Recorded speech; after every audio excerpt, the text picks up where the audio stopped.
চৌমুহনী সরকারি এস কলেজের এইচএসসি পরীক্ষার্থীদের বার্ষিক দোয়া ও মিলাদ মাহফিল অনুষ্ঠিত হয়েছে।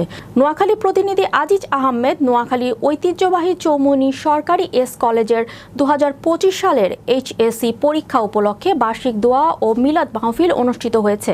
রোববার সকালে বেগমগঞ্জ উপজেলা চৌমুহনী সরকারি এস এ কলেজের আয়োজনে ও কলেজ মিলনায়তনে কলেজের অধ্যক্ষ প্রফেসর আবু সিনা সৈয়দ তারেক এর সভাপতিত্বে প্রধান অতিথি হিসেবে উপস্থিত ছিলেন গণপ্রজাতন্ত্রী বাংলাদেশ সরকারের অবসরপ্রাপ্ত সচিব মোহাম্মদ কামরুজ্জামান চৌধুরী স্বপন।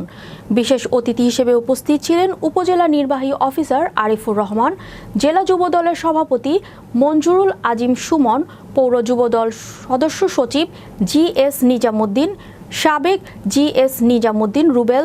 অনুষ্ঠানে অতিথিরা বক্তব্যে বলেন, জেন জেড জেনারেশনই পারে দেশকে পরিবর্তন করতে। এই বিদায় কোনো চিরবিদায় নয়, এটি কেবল এক ধাপ পেরিয়ে নতুন এক জীবনের শুরু। এছাড়াও পরীক্ষার্থীদের উদ্দেশ্যে দিক নির্দেশনামূলক বক্তব্য রাখেন সবাই।